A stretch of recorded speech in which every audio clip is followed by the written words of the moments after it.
है ना, है कि नहीं? नाम लेना चाहिए। एक साहब सियासत करते हैं, उनका नाम जनाब असदुद्दीन अवैसी। मैं उनकी हिमायत नहीं करने आया हूं, लेकिन उनके ताल्लुक से जो उन्होंने इंटरव्यू दिया मौलाना महमूद मदनी साहब ने, वो नाकाबिले बर्दाश्त। वो कहते हैं कि उनकी जबान और उनकी बोल से लोगों में इंतशार पैदा होता है और अपनों के बजाय दूसरों का ज्यादा फायदा होता है। हमने कभी उन्हें पसंद नहीं किया। अरे मौलाना महमूद मदनी साहब, आपको दुनिया ने कब पसंद किया?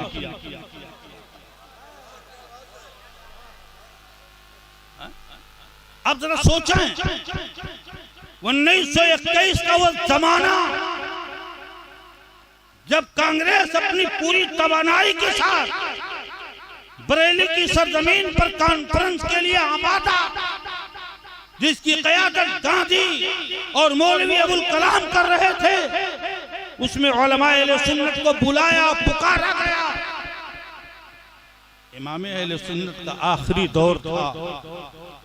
आपने अपने तलामजा को हुक्म दिया, तुम इनका मुकाबला करो।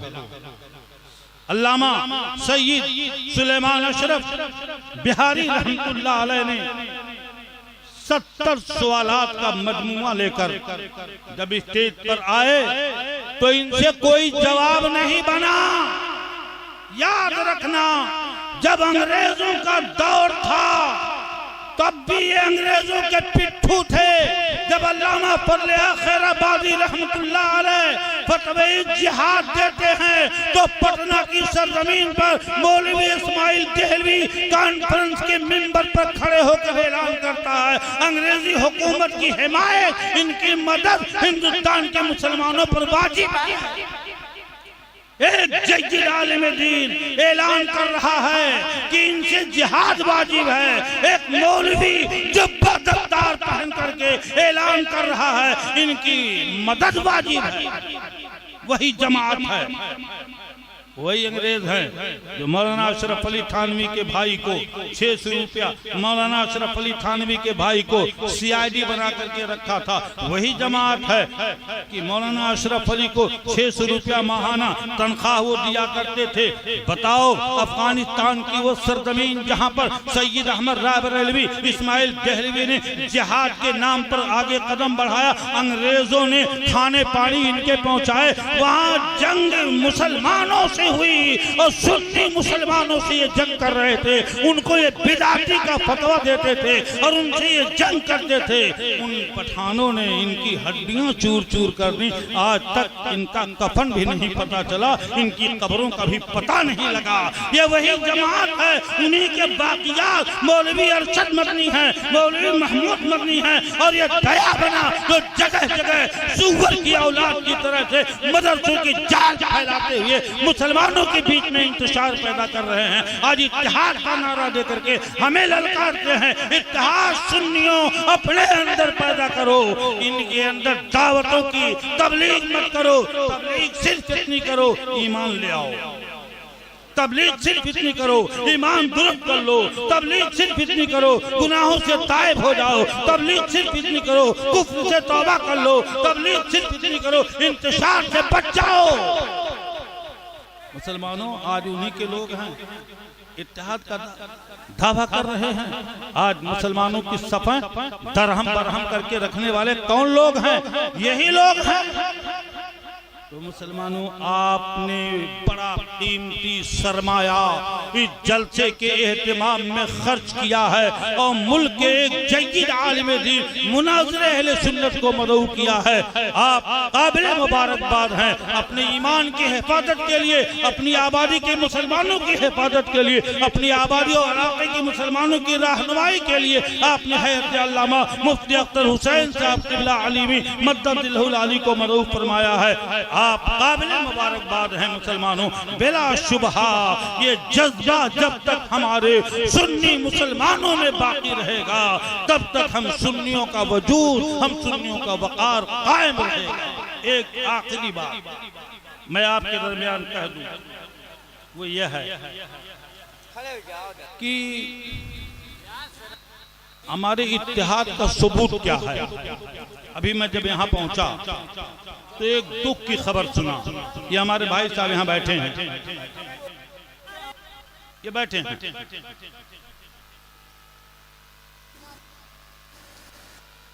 तो अगर हमारे और आपके दरमियान कोई बात आ जाए, किसी पर कोई नाजायज दबाव आ जाए या किसी को नाजायज ढंग से सताया जाए, तो हमारी ये मजहबी, मिल्ली, इंसानी जिम्मेदारी बनती है कि हम उसे तन्हा न छोड़ें अगर वो हक पर। हाँ, यह जरूरी नहीं है कि हर आदमी हर जिहत से, हर एतबार से तैयार होकर के मदद कर लेगा, लेकिन जो जिस लायक है उस तरह तो मदद कर सकता है। अब मुसलमानों के लिए सिर्फ इतने बचा है, दुआ कीजिए, बस इतना बचा है, दुआ कीजिए। तो सिर्फ दुआ से अब सिर्फ कुछ होने वाला नहीं है, इसलिए कि जिस माइक पर हम बोल रहे हैं हो सकता है ये भी हराम का हो, जिस जबान से बोल रहे हैं इसमें जो पानी आ रहा है जबान पर ये भी हराम का हो, जहां से आवाज आ रही है हो सकता है हमारे पेट में भी हराम की ग़िज़ा हो, जिस लिबास को पहन करके हम बोल दुआ कर रहे हैं हो सकता है ये लिबास भी हराम का हो, जो ताज पहन करके हम बोल रहे हैं मुमकिन है ये ताज भी हराम पैसे का हो, और जिस दरी पे खड़े हैं मुमकिन है ये दरी भी हराम कम पैसे की हो। ऐ मुसलमानों, तो कैसे दुआ कबूल होगी? कहेंगे मौलाना साहब आपने तो अजीब लक्षण लगा दिया हम लोगों पर। मैं साफ साफ कहता हूं, हाफिज फुरकान साहब ने मुझे मजबूर किया, मैं बिल्कुल तैयारी नहीं किया था, बल्कि जहन भी नहीं बनाया था कि 2-4 मिनट के लिए खड़ा हूँगा, लेकिन अब इनकी मोहब्बत, इनकी कमेटी, इनकी अंजुमन की मोहब्बत, ये बड़े हजरात हैं, इन्होंने हमें कहा, तो मैं सोचता हूँ एक बार ऐसी तकलीफ दे करके चला जाऊँ ताकि दोबारा मुझे न बुलाना। मैंने एक जुमला कहा है, बड़ी जिम्मेदारी से कहा हूँ कि हमारे वजूद में एक एक कतरा हराम का होते जा रहा है। ए मुसलमानों, मुझे गैरों से शिकायत नहीं है, आज जो कुछ भी है अपनों से शिकायत है। हमारा दाना पानी हराम है साहब, उसकी वजह है सबसे सख्त गिरफ्त अगर होगी तो वह हक़्क़ुल इबाद की होगी। आज हम आम बंदों के हुकूक क्या अदा करेंगे, अपनी बहन ही का हक नहीं अदा करेंगे, है ना? अपनी बेटी का, अरे बुढ़वा बाप मरते मरते कफन पहनते पहनते अपने बच्चों को कान में बुला के कहता है बाबू मरने के बाद पाका 11 से सब विरासत तुम करवा लेना। होता है कि नहीं ऐसा? आप लोग तो पढ़े लिखे को तो समझ ही रहे होंगे। तो जब बाप मरता है तो कौन लिखवा लेता है? बेटा। बेटा सारी प्रॉपर्टी बेटा लिखवा लेता। क्या बेटी का नहीं है क्या उसमें? बोलो, बेटी का नहीं है उसमें? आपकी बहन का उसमें नहीं है, सिर्फ भाई लोगों का है। ये सब क्या हो रहा है? अपनी बहन का खाओ, अपनी फूफी का खाओ, अपनी बेटी का खाओ, या अपने पड़ोसी का खाओ, या किसी का भी हिस्सा हक खाओ तो वो हराम ही है। जब मुसलमानों कुरान का हुक्म मुसलमान नहीं मानता, कुरान के फरामीन मुसलमान नहीं मानता, ये नमाज पढ़ रहा है, रोजे रख रहा है, ज़कात दे रहा है, हज कर रहा है, और अज़ाइफ कर रहा है, चिल्ला कर रहा है, बहुत ज्यादा तस्बीह भांज रहा है। ऐ तस्बीह पढ़ने वालों, 100 के बजाय एक बार कहो अल्लाह, लेकिन एक बार निकले अल्लाह तो वो जायज आबाद निकले। हराम पानी से पैदा होने वाली आवाज ना निकले तो ऐ मुसलमानों 2 मर्तबा अल्लाहु अकबर कहने की जरूरत नहीं पड़ेगी। लेकिन आज चूंकि पूरी मजालटी की ग़िज़ा, पूरी कौम की ग़िज़ा, पूरी जमात की ग़िज़ा और दौर हाज़िर की इस उम्मत मुसलमान की ग़िज़ा इल्ला माशाअल्लाह हराम हो चुकी है, तो बताओ ऐ मुसलमानों, चोरी का कपड़ा, डकैती का कपड़ा, हराम की ग़िज़ा, हराम का माल, सारी चीजें हमारे नसीबे में हैं, तो बताओ दुआएं कहां से कबूल होंगी? तो ना आपकी सियासत मजबूत है, ना आपकी क़यादत मजबूत है, ना आपकी ग़िज़ा मजबूत है, ना आपकी दुनिया अच्छी है, ना आपकी आखिरत अच्छी है, ना आप अच्छे दीनदार हो, ना अच्छे दुनियादार हो, आपका सपोर्ट कहां से होगा? इसलिए मुसलमानों, अगर आप जल्द से जुलूस करवाते हो, मिलादे मुस्तफा करवाते हो, तो मिलादे मुस्तफा, विलादत मुस्तफा और बेसत मुस्तफा, आमद मुस्तफा, वजह तख्लीक कायनात अगर आप जानना चाहते हो तो मुस्तफा जाने रहमत सज्जद आलम सल्लल्लाहु अलैहि वसल्लम का दस्तूर पाक तो ये था, बाद नमाज असर मोहल्ले में निकलते थे, दोनों हाथ में मुस्तफा जाने रहमत के झोले होते थे, दाएं बाएं मोहल्ले की छोटी छोटी बच्चियां होती थी, दाएं बाएं छोटे छोटे नाबालिग बच्चे होते थे, जिनकी घर में बेवा माँ पड़ी हुई है, बाप मैदान कादार में शहीद किया जा चुका है, ऐसे शोहदा के यतीम बच्चे होते थे। मेरे आका सबका सौदा सलफ खरीदने के लिए बाद नमाज़ी यहाँ से निकला करते थे। ऐ उलमा की जमा, ऐ हुफ्फाज़ की जमा, ऐ कुर्रा की जमा, ऐ मिल्लत के जवानों की जमा, हमारे अंदर भी वो जज्बा पैदा हुआ है। तो अबू बकर सिद्दीक रज़ी अल्लाह ताला अन्हु का जब विसाल का वक्त करीब आया, विसाल का वक्त करीब आया, तो आपने हैत आयशा सिद्दीक़ा रज़ी अल्लाह ताला अन्हा को अपने करीब बुलाया। है बाबू, ए बेटा, ये टोपी वाले यार वैसे बदनाम नहीं, बदनाम है, सुनते नहीं हो क्या? होटल होटल जो बात कहीं नहीं मिलेगी चाय की दुकान पे पता चल जाएगी। आपकी बड़ी बुराई होती, हमारी भी होती है, ऐसा नहीं। आप जब कौन समझिए, सब सबल के पांव रखना। मैं कदे में शेख जी साहब, यहाँ पगड़ी उछलती है, इसे मैखाना कहते हैं। जी हाँ, हैत अबू बकर सिद्दीक रज़ी अल्लाह अन्हु, हैत आयशा सिद्दीक़ा रज़ी अल्लाह अन्हा को अपने मर्ज़ुल मौत में विसाल से कुछ पहले बुलाया और कहा, बेटी आज से मेरा माल, मेरी दौलत सब तुम भाई बहनों की है।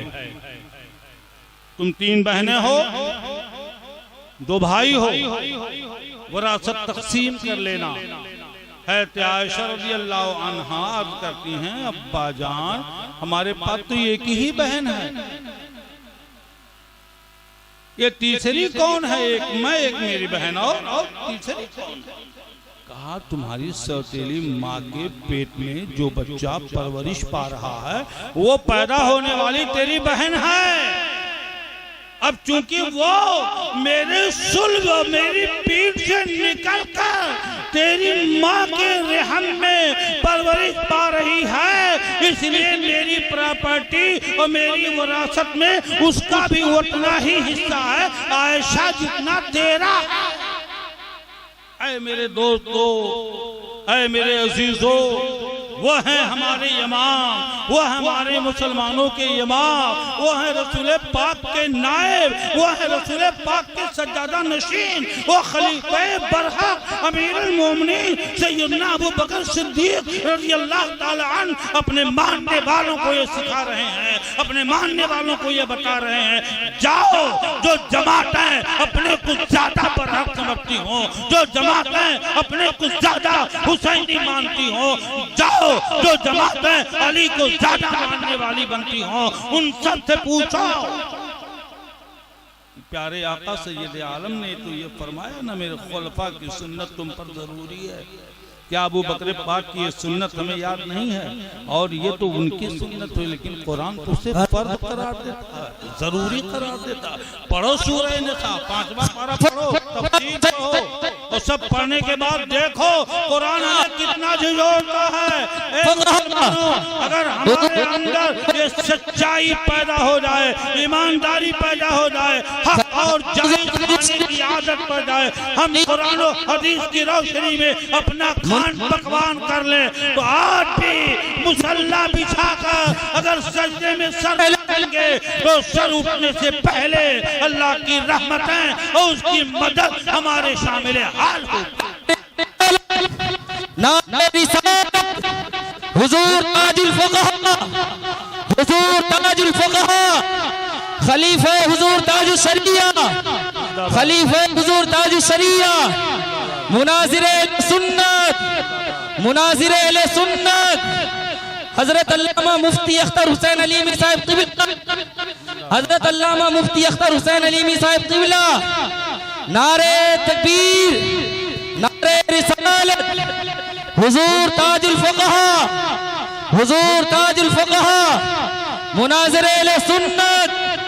मुनाजिर अहले सुन्नत हुजूर ताजुल